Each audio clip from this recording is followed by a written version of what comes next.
Students, आज हम system and network administration के सारे पास्ट पेपर जो है ये सॉल्व करने लगे। हमारे पास 3 पास्ट पेपर है, इन तीनों को एक ही वीडियो में सॉल्व कर लेते हैं। Explain the peer to peer network in server based network. Peer to peer में क्या होता है कि सारे नोट्स जो होते हैं या सारे कंप्यूटर्स के पास इक्वल राइट्स होते हैं। इसकी एग्जांपल क्या है, जब आप टोरेंट से कोई चीज़ डाउनलोड करते हैं तो वो पीयर टू पीयर नेटवर्क के साथ डाउनलोड, यानी कि कुछ डेटा एक कंप्यूटर में से डाउनलोड होगा, कुछ डेटा दूसरे में से डाउनलोड होगा, कुछ डेटा तीसरे में से डाउनलोड। तो जो डाउनलोडिंग में हेल्प कर रहे हैं वो पीयर्स हैं। जब उनके पास डाउनलोड हो जाता है, पूरा कंप्लीट हो जाती है, डाउनलोडिंग कंप्लीट हो जाती है, तो वो सीडर्स बन जाती है। ठीक है, इसके कैरेक्टरिस्टिक से इनका नॉन डेडिकेटेड सर्वर होता है, क्योंकि मैंने बताया कि मल्टीपल कंप्यूटर में से डाउनलोड हो रहा होता है, तो एक सर्वर नहीं होता इनका। सिंपल टू सेटअप होता है और इन एक्सपेंसिव है, स्मॉल नेटवर्क के लिए सूटेबल है, लिमिटेड सिक्योरिटी एंड स्केलेबिलिटी है। लिमिटेड सिक्योरिटी इस वजह से है क्योंकि मल्टीपल ईयर्स से ना डेटा आ रहा होता है, रिसोर्स आ रहे होते हैं, तो इस वजह से जो है अनलिमिटेड इसकी सिक्योरिटी होती है, सबके पास इक्वल राइट्स होते हैं। सर्वर बेस में क्या होता है कि अ नेटवर्क वेयर वन और more dedicated server provide resources and services to the client network. इसमें क्या होता है कि एक डेडिकेटेड सर्वर होता है, एक या एक से ज़्यादा। सेंट्रलाइज मैनेजमेंट होती है, इसकी सिक्योरिटी बेटर होती है, can handle hundred of thousands of devices या रिक्वेस्ट भी ये हैंडल कर सकता है। इसकी एग्जांपल क्या है, वेब होस्टिंग या वेब होस्टिंग सर्वर। ठीक है, वेब होस्टिंग सर्वर हो गया, डेटाबेस होस्टिंग सर्वर हो गया, उनमें एक डेडिकेटेड सर्वर होता है, वहाँ से डेटा जो है होता है। तो मोस्ट कॉमन एग्जांपल मैंने यहाँ पे दी है, गूगल प्ले स्टोर। ठीक है, ऐप स्टोर हो गया, गूगल प्ले स्टोर हो गया, इसकी मोस्ट कॉमन एग्जांपल। फिर नेक्स्ट है explain the private and public IP with example. Public IP क्या होता है कि पब्लिक आईपी होती है ग्लोबल। ठीक है, ये प्रोवाइड करता है आईएसपी, जो भी आपका इंटरनेट सर्विस प्रोवाइडर है, एयरटेल हो गया, ये सारे जो है ये आपके आईएसपी हैं। तो ये आपको प्रोवाइड करते हैं। ठीक है, ये आपका आपके जो राउटर होता है उसका होम एड्रेस होता है। इसके ज़रिए दोनों ही पब्लिक आईपी और प्राइवेट आईपी से नेटवर्क के अंदर डिवाइस की पहचान होती है। जो प्राइवेट आईपी है वो आपके लैन के अंदर होती है। ठीक है, यानी एक राउटर के साथ जितनी डिवाइसेस कनेक्टेड है उनकी प्राइवेट आईपी होती है, लेकिन राउटर की अपनी है वो पब्लिक आईपी होती है। इसकी एग्जांपल देखें। ठीक है, यहाँ पे 2 एग्जांपल दी हुई है। इसकी एग्जांपल में मैंने यहाँ पे लिखा हुआ है 192.168.1.5। ठीक है, ये प्राइवेट आईपी है। अच्छा, फिर नेक्स्ट है डीएचसीपी सर्वर। इसका काम क्या होता है कि ये ऑटोमेटिकली आईपीज को असाइन करता है। इससे क्या होता है कि आईपी कॉन्फ्लिक्ट जो है ये ख़त्म हो जाता है। और दूसरा फ़ायदा इसका क्या होता है कि टाइम बच जाता है, क्योंकि सारा काम जो है ये ऑटोमेटिकली कर रहा होता है, तो इससे टाइम बच जाता है। It explain data transmission mode and it's characteristics. Data transmission mode 3 type के हैं, सिंपलेक्स, डुप्लेक्स और फुल डुप्लेक्स। ठीक है, सिंपलेक्स में क्या होता है कि ये आपकी वन वे रोड है जिससे आप वापस नहीं आ सकते। ठीक है, एक दफ़ा आप कबर में उतर गए तो आप वापस नहीं आ सकते। Only one way, like radio और टेलीविजन। तो इसमें क्या है, हाफ डुप्लेक्स। इसको आप ऐसे समझ लें कि इसमें आप जा भी सकते हैं, आ भी सकते हैं, लेकिन एक वक्त में नहीं। या आप जा सकते हैं या आप आ सकते हैं एक वक्त में, या आप जा सकते हैं आ सकते हैं। जो ओल्ड मोबाइल फ़ोन्स होते थे, टेलीफोन्स वगैरह, उन वो जो है इसकी एग्जांपल है। जब दोनों एक ही वक्त में कम्युनिकेट करने की कोशिश कर रहे हैं तो इंटरफेरेंस होती है। ठीक है, डेटा जो है वो डिस्टॉर्ट हो जाता है। फिर है फुल डुप्लेक्स। इसमें क्या है, टू वे कम्युनिकेशन है, साइमल्टेनियस है। ठीक है, जो मॉडर्न स्मार्टफोन्स होते हैं उनमें टू वे कम्युनिकेशन होती है। हाफ डुप्लेक्स की एक और एग्जांपल है वॉकी टॉकी। अच्छा, कैरेक्टरिस्टिक्स क्या है, data transmission is characteristic by how bits are grouped in synchronised during transfer. ये दोनों जो हैं ये बिट के हिसाब से बात करने के लिए, और ये सिंक्रोनाइजेशन के हिसाब से। ठीक है, अच्छा, पैरेलल ट्रांसमिशन में क्या होता है कि मल्टीपल बिट्स एक ही वक्त में मल्टीपल लाइंस के थ्रू जो है, पैरेलल वायर्स के थ्रू, पैरेलल चैनल्स के थ्रू सेंड हो रहे होते हैं। सीरियल में क्या होता है कि bits are sent sequentially one after. इसमें सिंगल सिंगल सोर्स होता है, सिंगल चैनल होता है, इसमें मल्टीपल चैनल होते हैं, पैरेलली डेटा जा रहा होता है। ठीक है, इसमें वन आफ्टर अनदर एक एक बिट जो है वो सेंड हो रही होती है। सिंक्रोनियस में क्या होता है कि सिंक्रोनियस और एसिंक्रोनियस ये दोनों के टाइप्स हैं। एसिंक्रोनियस की मैं पहले आपको एग्जांपल ले लेता हूँ, फिर उसके बाद सिंक्रोनियस की आपको अच्छी समझ में आ जाएगी। एसिंक्रोनियस में ये होता है कि जो दोनों एक्टिव होते हैं, जैसे आपकी वीडियो कॉल्स वगैरह होगी, मीटिंग होगी, ये सारे जो है ये एसिंक्रोनियस की एग्जांपल है। और सिंक्रोनियस में क्या होता है कि जरूरी नहीं है कि सेंडर और रिसीवर, सेंडर तो जाहिर सी बात है वो ऑनलाइन होगा, रिसीवर जो है वो ऑफलाइन भी हो सकते हैं। ये क्या, ये हमने किस वजह से इसको कैरेक्टराइज किया है, क्योंकि सिंक्रोनाइजेशन बेस्ड है ये, इस वजह से हमने इसको कैरेक्टराइज किया है। अच्छा, नेक्स्ट है हमारे पास explain the parameters steps required to secure component. एक नेटवर्क जो है वो कभी भी सिक्योर नहीं होता, लेकिन फिर भी हम लोग कोशिश करते हैं। इसमें हम लोग क्या करते हैं कि रोल बेस्ड एक्सेस कंट्रोल लगाते हैं, सबनेटिंग लगाते हैं, फायरवॉल लगाते हैं और आईडीएस लगाते हैं। इसको हम लोग कहते हैं रियल अप्रोच, यानी एक लेयर के ऊपर दूसरी लेयर लगा रहे हैं। ठीक है, ये फर्स्ट लेयर होगी, ये सेकंड लेयर होगी, ये थर्ड होगी, ये फोर्थ होगी। इससे क्या होता है कि हमारा नेटवर्क 100% सिक्योर तो नहीं होता, लेकिन उसको उसके ऊपर अटैक करना थोड़ा सा मुश्किल हो जाता है। What is the difference between unicasting, anycasting, multicasting in broadcasting? Explain with diagrams. यूनिकास्टिंग में क्या होता है कि एक सेंडर होता है, एक रिसीवर होता है। One two one communication, data reaches only one device, most common communication method on the internet. ठीक है, आप एक वेबसाइट ओपन कर रहे हैं, सेंडिंग एन ईमेल कर रहे हैं, किसी एक बंदे को मैसेज कर रहे हैं, ये यूनिकास्टिंग। ठीक है, फिर ब्रॉडकास्टिंग में क्या होता है कि सबको जो है डेटा सेंड कर रहे हैं, तो वो ब्रॉडकास्टिंग होता है। ठीक है, जैसे आप ग्रुप में किसी ग्रुप में मैसेज कर रहे हैं, वन टू ऑल कम्युनिकेशन, तो ये ब्रॉडकास्टिंग होता है।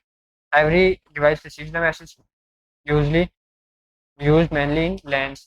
ठीक है, लैंस में ये यूज होता है। एआरपी रिक्वेस्ट जब जाती है तो वो ब्रॉडकास्टिंग होती है। ठीक है, फिर नेटवर्क अनाउंसमेंट्स वो भी ब्रॉडकास्टिंग होती है। ठीक है, यहाँ पे डायग्राम के थ्रू भी आप देख लें। यूनिकास्टिंग में क्या हो रहा है, एक सेंडर है, एक रिसीवर है। यहाँ पे एक सेंडर है, मल्टीपल रिसीवर है। मल्टीकास्टिंग में क्या डिफरेंस होता है कि वन टू मैनी होता है। ठीक है, इसका थोड़ा सा डिफरेंस देख लीजिएगा, इसमें वन टू आर है, इसमें वन टू मैनी। एग्जाम्पल्स में देता हूँ इसकी। आपने एक मैसेज टाइप किया और मल्टीपल लोगों को फॉरवर्ड कर दिया। ठीक है, तो ये मल्टीकास्टिंग। ठीक है, ये सिलेक्टेड ग्रुप ऑफ रिसीवर्स होते हैं इसमें। वन टू मैनी है, ओनली सब्सक्राइब ग्रुप मेंबर, इसमें एग्जांपल के तौर पर भी आप ये लिख सकते हो, सब्सक्राइब ग्रुप मेंबर्स जो हैं वो रिसीव करेंगे। Save network bandwidth. ठीक है, एग्जांपल क्या है, live video streaming, online classes, IPTV services. ठीक है, फिर नेक्स्ट है हमारे पास एनी कास्टिंग। एनी कास्टिंग में क्या होता है कि आप अपने नियरेस्ट बंदे के साथ कम्युनिकेट कर सकते हैं। जैसे आपको किसी ने कहा पानी लेकर आओ, आप अपने साथ वाले को कह देते हैं जाओ पानी लेकर आओ, तो ये आप क्या कर रहे हैं, एनी कास्टिंग कर रहे हैं। Explain the role of server in computer network. Also explain different types of server using a network. अच्छा, कंप्यूटर नेटवर्क के अंदर सर्वर का रोल बताने। सर्वर क्या करता है, ये रिसीव करता है, क्लाइंट की रिक्वेस्ट को प्रोसेस करता है, और जो रिक्वायर्ड रिस्पॉन्स है उसको सेंड करता है। ठीक है, इसके साथ साथ वो क्या करता है कि help in centralise management, security, data storage, sharing of resource in computer network. ठीक है, ये centralise management, security, data storage and resources को शेयर करना जो है, इसकी फंक्शनैलिटी जो है ये प्रोवाइड करता है। फंक्शन ऑफ सर्वर्स क्या, रिसोर्स शेयरिंग है, डेटा स्टोरेज एंड मैनेजमेंट है, सिक्योरिटी एंड एक्सेस कंट्रोल है।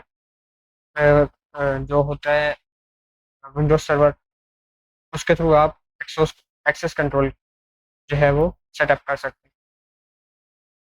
फिर है communication management, backup and recovery. ठीक है, ये सर्वर की हेल्प से हो जाती है। जो डेटाबेस सर्वर होते हैं हमारे, जो अच्छे डेटाबेस प्रोवाइडर हैं, वो बैकअप का भी आपको प्रोवाइड करते हैं। एक दफ़ा आप जो है उसको सेटअप कर देते हैं बैकअप को, तो वो खुद ब खुद जो है उसका बैकअप बनता रहता है। फिर नेक्स्ट हमारे पास type of server use in net. File server, web server, इनको ज़्यादा डिटेल में एक्सप्लेन करने की ज़रूरत नहीं है, क्योंकि आप सबको नेम से आइडिया हो। Mail server, database server, printer server, DNS server, DHCP server ऊपर मैं बता चुका हूँ इसका। और प्रॉक्सी सर्वर। तो प्रॉक्सी सर्वर क्या होता है कि इंटरमीडिएटरी होता है, जो कि यूज़र और इंटरनेट के दरमियान में होता है। ठीक है। प्रॉक्सी जो है ये भी टनलिंग प्रोवाइड करता है, बिल्कुल उसी तरीके से जिस तरह वीपीएन प्रोवाइड करता है। assume a scenario to design a computer network for an institute step by step by बताना। अच्छा, इसमें हमने क्या करना है कि assume करना है कंप्यूटर नेटवर्क को एक इंस्टीट्यूट के अंदर। तो हम क्या assume करते हैं कि लैब के अंदर तीन कंप्यूटर लैब्स हैं हमारे। एक एडमिनिस्ट्रेशन ऑफिस है, एक लाइब्रेरी है, एक अकाउंटेंट डिपार्टमेंट है, एक फैकल्टी रूम है, wifi for students and staff, internet access for all users. ठीक है। तो ये हम लोगों ने assume कर लिया। फिर इंस्टीट्यूट को क्या चाहिए? फाइल शेयरिंग चाहिए, इंटरनेट कनेक्टिविटी चाहिए, ईमेल कम्युनिकेशन चाहिए, सेंट्रलाइज्ड डेटा स्टोरेज चाहिए, सिक्योर एंड रिलायबल कम्युनिकेशन चाहिए। तो इसके लिए हम लोग क्या करते हैं कि फर्स्ट ऑफ ऑल हम लोग एनालाइज करते हैं रिक्वायरमेंट्स में। नंबर ऑफ यूजर्स कितने होंगे एंड डिवाइसेस कितनी होंगी, इंटरनेट की स्पीड क्या होगी, सिक्योरिटी रिक्वायरमेंट्स क्या क्या हैं। ठीक है। वायर कम्युनिकेशन होगी या वायरलेस होगी, फ्यूचर एक्सपेंशन कैपेबिलिटीज, हम लोग फ्यूचर में इसके अंदर क्या क्या ला सकते हैं। जैसे आपने क्या किया कि आपने कहा कि इसके अंदर मैं 200 कंप्यूटर्स रखने। ठीक है। तो आप ये भी कर सकें कि लेटर ऑन इसको 250 भी कर सकें। ये भी आपने फ्यूचर एक्सपेंशन कैपेबिलिटी ये भी आपने माइंड में रखनी है। तो 200 कंप्यूटर्स इसके अंदर। ठीक है। फिर हमें 10 प्रिंटर्स चाहिए, 5 सर्वर्स और wifi coverage in all building. तो इसके लिए हम लोग फिर क्या करेंगे? इन चीज़ों को इम्प्लीमेंट करने के लिए हम लोग एक टोपोलॉजी यूज़ करेंगे। टोपोलॉजी जो है ये फिजिकल, इसके लिए जो है रिकमेंडेड वो है स्टार्ट। ट्री टोपोलॉजी भी यूज कर सकते हैं, लेकिन ट्री टोपोलॉजी में आपका खर्चा ज़्यादा आता है। अच्छा, in star topology are devices connect to a central switch. क्योंकि स्टार टोपोलॉजी में क्या होता है, एक स्विच होता है जिसके थ्रू जो है वो सारी डिवाइसेस कनेक्ट होती हैं। क्योंकि 200 कंप्यूटर्स हैं, तो इसके लिए हमें स्विच चाहिए होगा। एडवांटेजेस क्या होंगे? इजी मैनेजमेंट होगी, बेटर परफॉर्मेंस होगी, इजी फॉल्ट डिटेक्शन होगी, रिलायबल कम्युनिकेशन होगी। चाहे एक सेंट्रल स्विच होगा, उसके अलावा भी हमें स्विच चाहिए होंगे। रिकमेंडेड नेटवर्क टाइप, हम लोग एक नेटवर्क टाइप, एक तो लैन होगा हमारा और एक डब्ल्यू लैन होगा जो कि उसके अंदर होगा, इंस्टीट्यूट के अंदर होगा। फिर आईपी एड्रेसिंग हमने प्लान करनी है, सबनेटिंग वगैरह सारा कुछ जो है हमने प्लान करना है। नेटवर्क डिवाइसेस को हमने सेलेक्ट करना है, उसमें हमें राउटर्स चाहिए होंगे, स्विचेस चाहिए होंगे, वायरलेस एक्सेस पॉइंट्स चाहिए होंगे, सर्वर्स चाहिए होंगे। 5 सर्वर्स जो है ऊपर हमने देखे। फिर फायरवॉल्स चाहिए होंगे, नेटवर्क केबल्स चाहिए होंगे। 5 सर्वर कौन कौन से, वो नीचे जाके देख लीजिए। फिर सर्वर को इंस्टॉल करना है, कौन कौन से? File server, web server, mail server, database server, DHCP server, DNS server. ठीक है। फिर इम्प्लीमेंट सिक्योरिटी, सिक्योरिटी को इम्प्लीमेंट करना है हमने, रोल बेस्ड एक्सेस कंट्रोल लगाने हैं, सबनेटिंग वगैरह करनी है, सारा कुछ जो है हम इसमें करेंगे। फायरवॉल लगाएंगे, पासवर्ड्स लगाएंगे, एंटीवायरस इंस्टॉल करेंगे, एक्सेस कंट्रोल पॉलिसीज लगाएंगे ताकि जो डेटा टीचर्स आपस में शेयर कर रहे हैं उसको स्टूडेंट्स एक्सेस ना कर सकें। ठीक है। इंटरनेट कनेक्टिविटी प्रोवाइड करने के लिए हमें राउटर की कॉन्फ़िगरेशन करनी पड़ेगी, बैंडविड्थ मैनेजमेंट करनी पड़ेगी। स्टूडेंट की बैंडविड्थ कम कर देंगे, टीचर्स की बैंडविड्थ ज़्यादा कर देंगे। बैकअप इंटरनेट कनेक्शन हम लोग एक रख लेंगे कि ये बैकअप के लिए। फिर ये सारा कुछ करने के बाद, इंस्टॉलेशन के बाद हम लोग टेस्ट करेंगे, टेस्ट करने के बाद मेंटेन कर रखेंगे इसको। अच्छा, फिर ये यहाँ पे सारी डिटेल है, जो जो चीज़ें हमें चाहिए। ठीक है, हार्डवेयर डिवाइसेज जो हमें चाहिए उनकी यहाँ पे डिटेल है। कैट 5 ही जो है वो हम लोग इंटरनल के लिए यूज़ करेंगे, कैट 5 और कैट 6 को। फिर जो फाइबर ऑप्टिक्स है ये हम लोग एक्सटर्नल जो हमारी पास से आ रही होगी राउटर तक। ठीक है। वहाँ पे जो है हम लोग फाइबर यूज़ करेंगे। फिर नेक्स्ट है what is IP addressing and how it is different from MAC address. IP address क्या होता है कि ये लॉजिकल एड्रेस होता है, और मैक एड्रेस जो होता है ये फिजिकल एड्रेस होता है। फिजिकल एड्रेस मीन ये कंप्यूटर के ऊपर प्रिंटेड होता है। ठीक है, ऐसा समझ लो। हार्डवेयर का एड्रेस ये होता है। लॉजिकल एड्रेस होता है कैन चेंज डायनेमिकली आईपी, और फिजिकल एड्रेस होता है मैक एड्रेस, यूजली परमानेंट, इसको आप चेंज भी कर सकते हैं। Use for routing between networks, use for communication within local network, assign by ISP, assign by hardware manufacturer. यानी ये जो है आईपी एड्रेस ये आपको आईएसपी प्रोवाइड कर देते हैं, आईएसपी असाइन कर देते हैं, और जो हार्डवेयर एड्रेस है ये मैन्युफैक्चरर पहले से प्रिंट कर देते हैं। फिर explain the differences between TCP and UDP in terms of reliability and flow control. तो टीसीपी वहाँ पे यूज होता है जहाँ पे आपने यूनिकास्टिंग करनी है, ठीक है। और यूडीपी यूजली वहाँ पे यूज होता है जहाँ पे आपने ब्रॉडकास्टिंग करनी है। इसमें क्या होता है कि एरर चेकिंग के मैकेनिज्म होते हैं, इसमें हमारे पास कोई एक्नॉलेजमेंट सिस्टम नहीं होता। ये जो है ये एक्नॉलेजमेंट भी भेजता है, इस वजह से ये स्लो है बट एक्यूरेट है, ठीक है।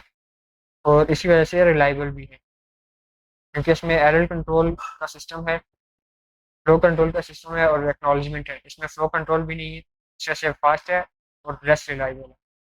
कनेक्शन ओरिएंटेड है, ये कनेक्शन लेस है।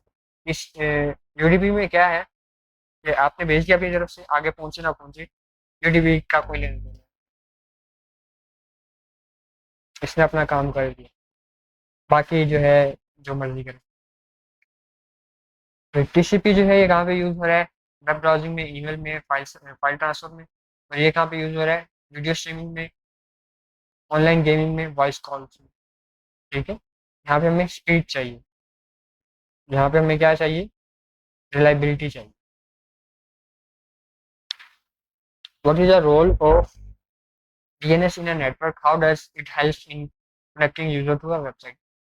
सर डीएनएस क्या होता है कि डोमेन नेम सर्विस सिस्टम में क्या करता है कि ये आईपी एड्रेस को मैप करता है डोमेन नेम के साथ, ठीक है। या इसका उल्टा क्या हो सकता है कि डोमेन नेम को मैच करता है आईपी एड्रेस के साथ। इसका फायदा क्या है कि लोगों को आईपी याद नहीं रखनी पड़ती वेबसाइट की, वो सिर्फ डोमेन का नेम याद रखते हैं। नेक्स्ट है what is SSL certificate and why it is important for secure communication? SSL certificate क्या होता है कि ये है एक सिक्योर सॉकेट लेयर जो कि किसी और प्रोटोकॉल के साथ यूज होती है, जैसे एचटीटीपी हो गया, उसको सिक्योर बनाने के लिए, ठीक है। एसएसएल जो है वो इसके साथ यूज होती है। जो एसएसएल सर्टिफिकेट है वो एक किस्म का आपका डिजिटल सर्टिफिकेट होता है जो आपकी कम्युनिकेशन को इंक्रिप्ट करता है, ठीक है। इंपॉर्टेंस क्या है? Encrypt sensitive data, protect user name and password, prevents data theft in hacking, verifies website authenticity. जिन्होंने इंफॉर्मेशन सिक्योरिटी का सब्जेक्ट पढ़ा हुआ है उनके लिए मैं आपको बता दूं कि ये जो HTTPS है ये यूज़ करता है डेफी हेल्समैन एल्गोरिथम, ठीक है, जो जिसकी वजह से ये ज़्यादा सिक्योर है HTTP के मुकाबले में। अच्छा, जिसका SSL या TLS सर्टिफिकेट होगा उसके साथ S लिखा हुआ आएगा, HTTPS पे चलेगी वो। जिसका सर्टिफिकेट मिसिंग होगा वो HTTP के ऊपर चलेगी। तो SSL का क्या होता है कि ये इनक्रिप्ट करता है, ठीक है। डेफी हेल्समैन जो है वो बहुत ही सिक्योर है अभी तक के लिए। तो लोग जो है ज़्यादातर अब इसकी वजह से जो है ट्रस्ट इनका बिल्ड होता है SSL या TSL सर्टिफिकेट की वजह से। What is a proxy server? Proxy server को जो है हम लोग डिस्कस कर चुके हैं कि ये इंटरमीडिएटरी होते सर्वर और यूजर के दरमियान में।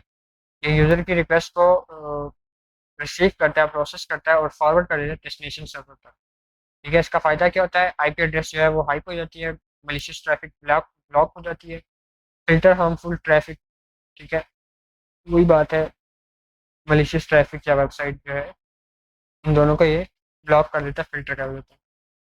ट्रैफिक मैनेजमेंट हो जाती है, एक्सेस कंट्रोल जो है वो हम लोग कर सकते हैं कि कौन सी वेबसाइट का एक्सेस प्रॉक्सी सर्वर के थ्रू हम लोग डिसाइड कर सकते हैं कि किसका एक्सेस लेना है और किसका नहीं लेना। नेक्स्ट हमारे पास what the function of domain controller in window based network? How does it manage user application in network? अच्छा, डोमेन नेम सर्वर जो डोमेन कंट्रोलर जो है इसका क्या काम है? एक सर्वर है, ठीक है, विंडो बेस्ड नेटवर्क के लिए, जो सिक्योरिटी को, यूजर ऑथेंटिकेशन को और एक्सेस को जो है मैनेज करता है। किसके थ्रू करते हैं? एक्टिव डायरेक्टरी इन्वायरमेंट के थ्रू। यानी एक्टिव डायरेक्टरी इन्वायरमेंट के अंदर रहते हुए ये काम करता है। ये एक्टिव डायरेक्टरी क्या होती है ये आपने कमेंट में बताना है, ठीक है। इसका आगे भी बहुत जिक्र है एक्टिव डायरेक्टरी का, आपने कमेंट में बताना है। अच्छा, domain controller store information about user computer groups in network, it control and manage access of resources within a network, ठीक है। एक्सेस ऑफ रिसोर्सेज को within a network manage करता है। बेनिफिट क्या है कि यूज़र अपना इसका प्रोसेस जो है पहले वो देख लीजिए। यूज़र अपना लॉगिन क्रेडेंशियल जो है वो एंटर करता है, वेरीफाई करता है एक्टिव डायरेक्टरी की डेटाबेस में, और अगर तो वो करेक्ट होती है तो एक्सेस ग्रांट कर देता है, अगर नहीं होती तो वो डिनाइड कर देता है। बेनिफिट क्या है? Centralise login system, improve network security, easy management for user. ठीक है, इसके थ्रू आप एक्सेस कंट्रोल जो है वो डिफाइन कर सकते हैं। यहाँ पे वही बात आएगी एक्सेस कंट्रोल की। ये डोमेन कंट्रोलर, ठीक है, ये एक्सेस कंट्रोल जो है यूजर की एक्सेस को ग्रांट कर सकता है, रिवोक कर सकता है, असाइन कर सकता है। सेंट्रलाइज यूजर मैनेजमेंट होती है, ऊपर हम लोग बता चुके हैं कि इसके जरिए आप create user, reset password, disable account, manage user group. ठीक है, ये सारा काम हम लोग एक्टिव डायरेक्टरी की वजह से करते हैं, एक्टिव डायरेक्टरी की हेल्प से करते हैं। इसका आपने कमेंट में बताना है वो क्या होती है। ग्रुप पॉलिसी मैनेजमेंट इसके थ्रू हम लोग कर सकते हैं। ग्रुप यूजर्स का हमने ग्रुप बना दिया, वो क्या क्या कर सकता है ये सारा कुछ जो हम लोग इससे डिसाइड कर सकते हैं। रिसोर्स मैनेजमेंट कर सकते हैं, सिक्योरिटी मैनेजमेंट इससे ईजी हो जाती है। पासवर्ड पॉलिसी जो है, लॉगिन अटेम्प्ट्स को हम लोग मॉनिटर कर सकते हैं, अनऑथराइज्ड एक्सेस को प्रिवेंट कर सकते हैं, ऑडिट लॉग, किस ग्रुप के किस मेंबर ने या किस यूजर ने क्या किया था, सारा कुछ जो है हम लोग इसको कर सकते हैं। एडवांटेजेस क्या होती है इसके? सेंट्रलाइज एडमिनिस्ट्रेशन होती है, बेटर सिक्योरिटी होती है, इजी यूजर मैनेजमेंट होती है, एफिशिएंट रिसोर्स शेयरिंग होती है, और सिंप्लीफाइड नेटवर्क मैनेजमेंट होती है। नेक्स्ट टाइम हमारे पास आईपी सबनेटिंग को एक्सप्लेन करना है। तो सबनेटिंग क्या होती है? नेटवर्क के अंदर आप एक सबनेटिंग, ठीक है, या सब नेटिंग कहते हैं, या उस नेटवर्क को हम लोग कहेंगे सब नेटवर्क या सब नेट्स। ठीक है, इससे क्या होता है? नेटवर्क की परफॉर्मेंस इंप्रूव हो जाती है, सिक्योरिटी इंप्रूव हो जाती है, और एफिशिएंट यूज होता है आईपी एड्रेसेस का। ठीक है, सबनेट मास्क जो होता है वो हमें बताता है कि कौन सा नेटवर्क का पोर्शन है और कौन सा होस्ट का पोर्शन है। नीचे एग्जांपल है, एग्जांपल में सबनेट मास्क आपको इजीली समझ में आ जाए कि मैं ऊपर कॉन्सेप्ट इसका बता चुका हूँ कि लार्ज नेटवर्क को आप छोटे स्मॉलर नेटवर्क में डिवाइड कर देते हैं। इससे क्या होता है कि एक्सेस, सॉरी, एक तो एक्सेस कंट्रोल इजी हो जाता है कि एक एक सबनेट का जो यूजर है वो दूसरे सबनेट को एक्सेस नहीं कर सकता, या दूसरे सबनेट की ट्रैफिक को इंटरसेप्ट नहीं कर सकता, यूजली नहीं कर सकता। पर्पस ऑफ सबनेटिंग क्या है? Subnetting is used to reduce network traffic, improve network performance, enhance security, simplify network management, efficient utilise of IP address. ऊपर डिस्कस कर चुके। एग्जांपल ऑफ सबनेट क्या है? इसमें ये देखें, ये सबनेटिंग की इन्होंने एग्जांपल दी हुई है, ये इन्होंने एक आईपी दिया हुआ है, और this IP contains 256 IP addresses. ये हमें कैसे पता चला? ये देखें, 0 से लेके 255 तक यहाँ पे हम लोग डिजिट को रख सकते हैं। ठीक है, तो वो कितने हो जाएंगे? 256 हो जाएंगे। उसमें जो फर्स्ट वाला होगा 0, ठीक है, ये नेटवर्क राउटर के लिए होगा, और 255 जो होगा ये ब्रॉडकास्टिंग के लिए होगा। तो यहाँ पे इन्होंने सबनेट की एग्जांपल दी हुई है। ठीक है, तो हमने इस रेंज का एक सबनेट बना दिया, इसका दूसरा बना दिया, इसका तीसरा बना दिया। फर्स्ट फर्ज करें, एक का नाम रख दिया स्टूडेंट, दूसरे का नाम रख दिया टीचर, तीसरे का नाम रख दिया स्टाफ, चौथे का नाम रख दिया एडमिनिस्ट्रेशन। ठीक है, what is subnet mask? Subnet mask क्या होता है कि ये आपका आईपी एड्रेस है, इसका ये सबनेट मास्क है। अब हमें पता कैसे चलेगा? देखें, ये होता है सबसे पहले 32 बिट। 32 बिट मतलब 8 बिट ये, 8 बिट ये, 8 ये, 8 ये। ठीक है, 8 8 बिट का जो है 32 बिट होता है। तो इसमें क्या है, ये हमें इन्होंने आईपी दिया हुआ है, और आईपी से आईपी का जो है सबनेट मास्क बना हुआ है। इसका हमें पता कैसे चलता है? पता चलता है हमें ये जो साथ में जो नंबर डिजिट लिखा हुआ है ना, ये जो डिजिट लिखा हुआ है 24, इससे हमें पता चलता है कि कितने बिट का जो है, कितने बिट होस्ट के लिए, कितने बिट नेटवर्क के लिए।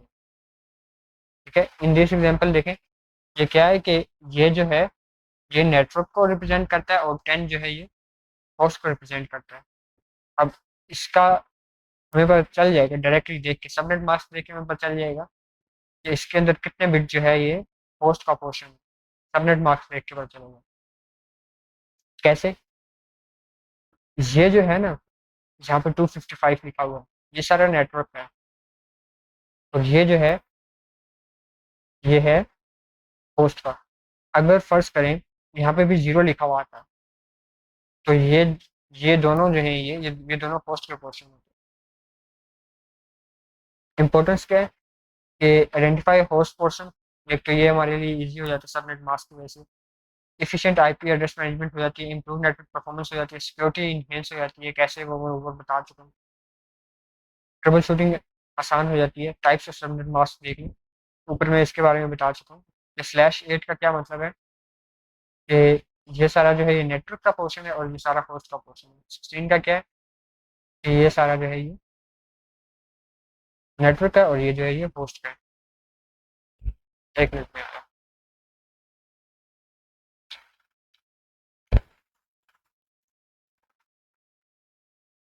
अच्छा, नेक्स्ट हमारे पास what is network monitoring, explain its important in ensure my. ये मैंने क्वेश्चन यहाँ पे थोड़ा सा बोरिंग टाइप करके दे दिए। नेटवर्क मॉनिटरिंग जो है ये बहुत ही एक इम्पोर्टेंट होता है हैकिंग में और साइबर सिक्योरिटी में जो है ये बहुत एक इम्पोर्टेंट प्रोसेस होता है। इसमें हम लोग क्या करते हैं कि कॉन्टिन्यूसली ऑब्जर्व कर रहे होते हैं नेटवर्क की ट्रैफिक को, ठीक है, ensure that all devices connection are functioning properly. Networking में तो हम लोग बस ये देखते हैं कि काम कर रहे हैं, सही से काम कर रहे हैं, लेकिन जब हम लोग साइबर सिक्योरिटी की बात करते हैं तो वहाँ पे हम लोग देखते हैं थ्रेट्स को, ठीक है, प्रॉब्लम्स कहाँ पे आई हैं, ये सारी चीज़ें जो हम लोग नेटवर्क सिक्योरिटी में या साइबर सिक्योरिटी में देखते हैं। अच्छा, फिर इसके लिए हम लोग कुछ टूल्स वगैरह यूज़ करते हैं, जैसे कि आईडीएस हो गया या इस तरीके के जो टूल्स हैं हम लोग वो यूज़ करते हैं, वहाँ से हम लोग इसको मॉनिटर करते हैं। अच्छा, फंक्शंस क्या हो नेटवर्क मॉनिटरिंग में? नेटवर्क को मॉनिटर करना है, डिटेक्ट करना है फेलियर को, बैंडविड्थ को ट्रैक ट्रैक करना है, आइडेंटिफाई यूजर ऑथेंटिकेशन करनी है, ठीक है, मैनेजिंग नेटवर्क डिवाइसेस करनी है, जनरेट अलर्ट्स एंड रिपोर्ट्स, ठीक है।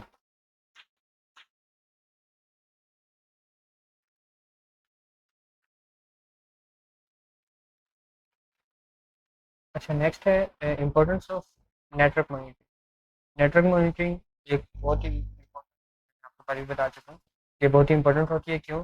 क्योंकि नेटवर्क की परफॉर्मेंस को इम्प्रूव करती है, ठीक है। नेक्स्ट है डिटेक्ट नेटवर्क प्रॉब्लम्स अर्ली, ठीक है। नेटवर्क मॉनिटरिंग टूल होते हैं जिनके जरिए से हम लोग पता लगा सकते हैं कि सिस्टम फेलियर होगा, केबल फॉल्ट है या क्या इशू है, जिस वजह से जो है हमारा नेटवर्क डाउन चल रहा है।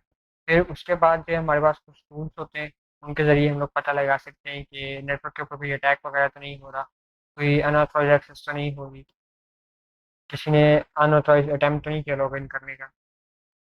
और उसके बाद हम लोग ये भी देख सकते हैं अनयूजुअल ट्रैफिक पैटर्न, यानी फॉर एग्जांपल आप एक कंपनी का जो है मॉनिटर कर रहे हैं, नेटवर्क मॉनिटर कर रहे हैं, कंपनी की टाइमिंग है 8 से 12, ठीक है, रात 12, लेकिन आप देखते हैं कि सुबह 4 बजे किसी ने लॉग इन किया, तो ये क्या है? अनयूजुअल ट्रैफिक पैटर्न, ठीक है।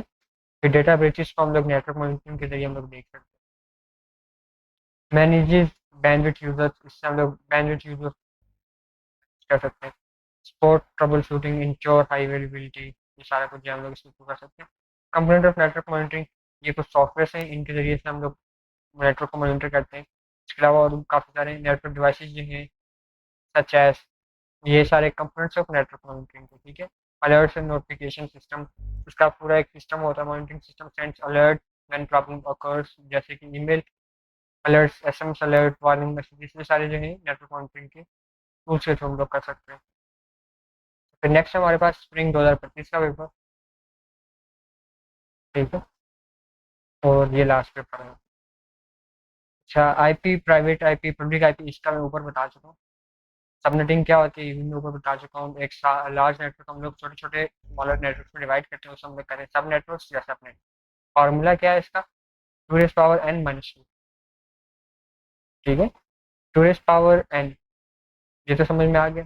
नंबर ऑफ होस्ट हम लोग कर रहे हैं 2 की पावर नंबर ऑफ होस्ट, ठीक है।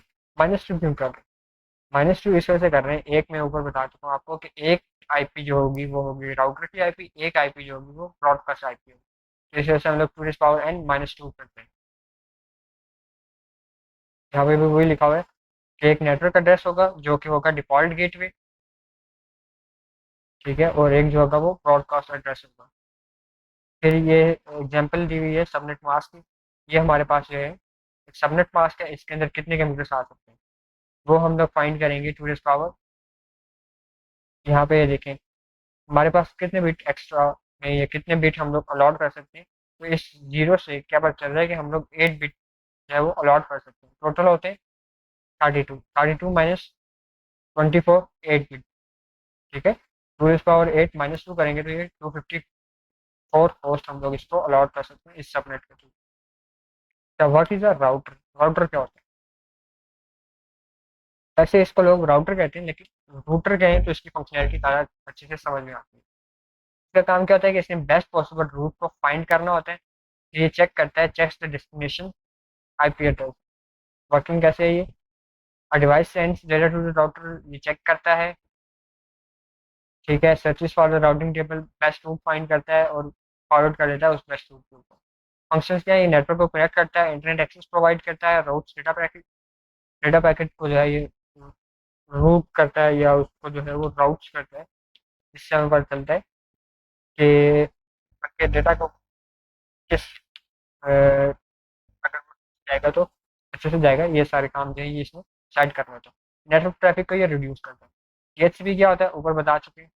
इसका प्रोसेस हम लोग देख लेते हैं कि ये कैसे काम करता है।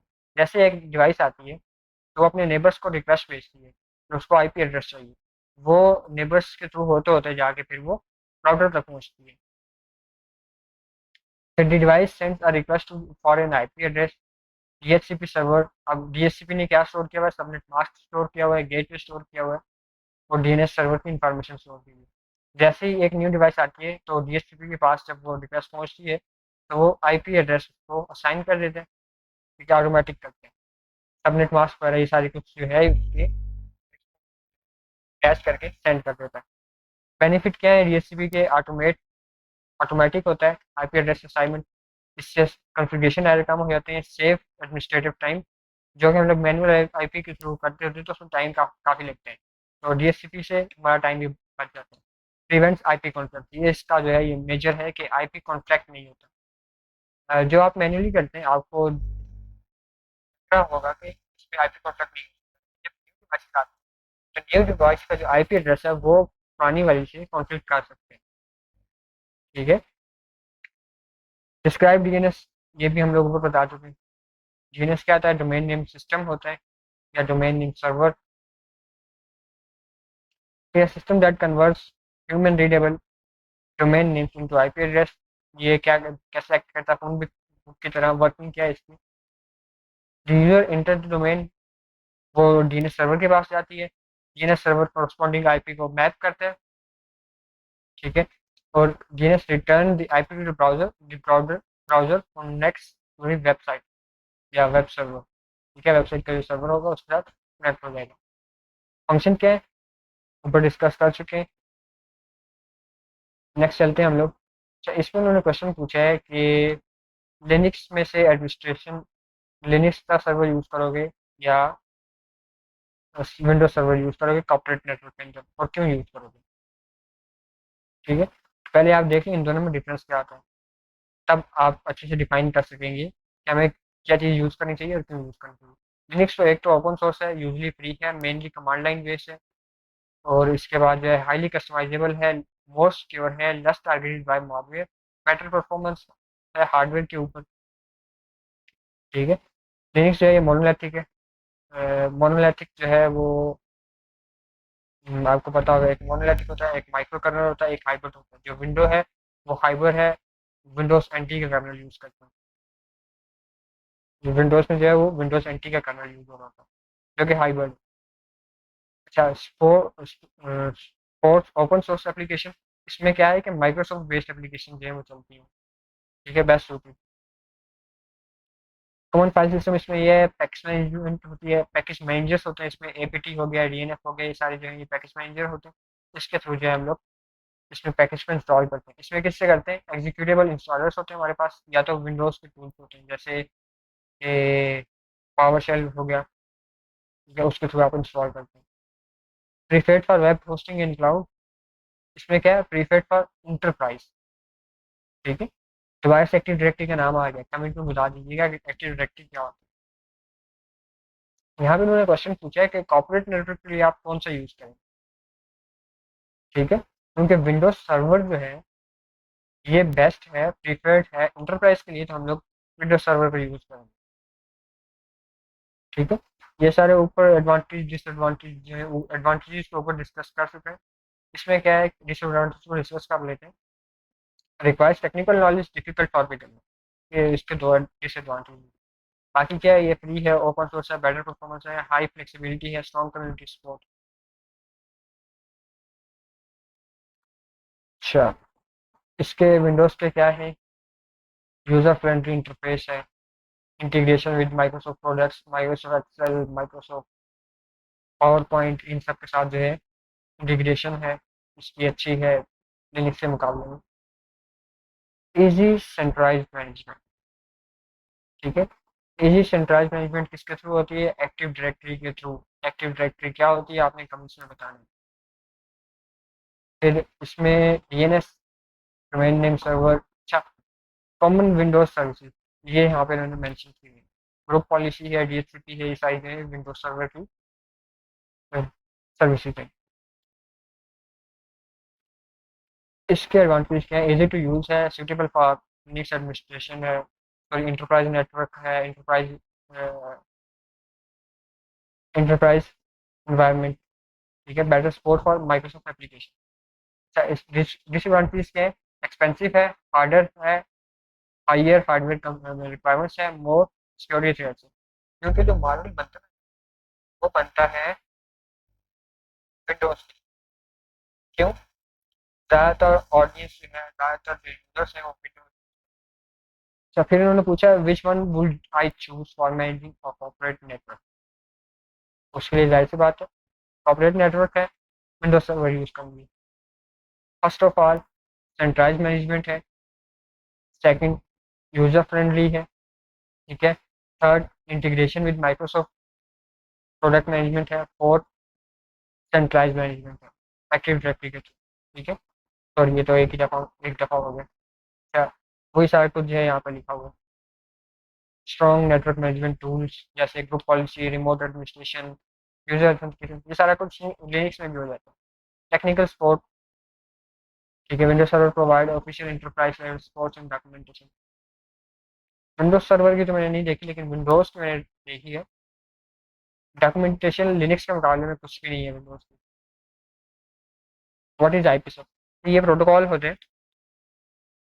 IPsec, Internet Protocol Security, is a set of protocols used to protect IP communication over a network. It provides secure communication for encrypting and authenticating data packets transmitted between devices. ये क्या प्रोवाइड करता है, secure communication, इस तरीके से encryption के जरिए। ठीक है, और authenticating data packets transmitted between devices. फिर IP service commonly use for VPNs में यूज होता है, सिक्योर रिमोट एक्सेस में यूज होता है, साइट टू साइट कम्युनिकेशन में यूज होता है। ठीक है, इसका बेसिकली इसका काम करने का तरीका क्या है, how IPsec secures IP communication. सबसे पहले इंक्रिप्शन प्रोवाइड करते हैं, फिर उसके बाद ऑथेंटिकेशन प्रोवाइड करता है ओवर डिस्कस सोच के, फिर उसके बाद डेटा इंटीग्रिटी। जब इंक्रिप्शन प्रोवाइड कर रहा है, ठीक है, तो इसका मतलब क्या है कि डेटा जो है, डेटा इंटीग्रिटी भी होगी। ठीक है, फिर उसके बाद सिक्योर टनलिंग प्रोवाइड करते हैं। वीपीएन में जो है, इसकी एग्जांपल है VPN connection between company branches. ठीक है, कि आपने टनलिंग की हुई है कंपनी ब्रांच। मेन कंपोनेंट क्या है, ऑथेंटिकेशन हेडर है, ये फिर इस ईएसपी होता है, इंकैप्सुलेटिंग सिक्योरिटी पेलोड। ये क्या करता है, इंक्रिप्शन करता है, ऑथेंटिकेशन करता है, डेटा इंटीग्रिटी उसके जरिए से जो है मेंटेन होती है। फिर नेक्स्ट हमारे पास इसके दो मोड्स होते हैं, transport mode, tunnel mode. Transport mode में क्या होता है कि only data portion of packet is encrypted. ठीक है, इसमें से जो है डेटा पोर्शन इंक्रिप्ट होता है। नेक्स्ट में क्या होता है, entire IP packet is encrypted and encapsulated. ये कहाँ पे यूज होता है, एंड टू एंड कम्युनिकेशन। ये कहाँ पे use for VPN connection. Advantage क्या है, वही ऊपर हम लोग जो डिस्कस कर चुके हैं वही सारे इसके advantage. Discuss the concept of network monitoring and it's important, वापस से वही आ गया। ठीक है, provide example of tool use for this purpose. यहाँ पे बस आपने टूल्स के बारे में यह बस बता देना है कि कौन कौन से टूल जो हैं वो यूज होंगे। तो ये था पेपर, इसके बाद एक पेपर रह गया। ठीक है, वो मैं आपको दिखा देता हूँ। उसको भी हम लोग जस्ट रीड आउट कर लेते हैं, क्योंकि उसमें भी सारा कुछ जी यूज हो रहा है।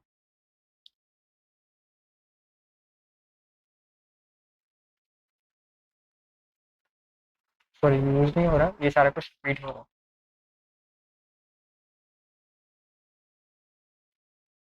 है। ये फाइल 2025 का पेपर है।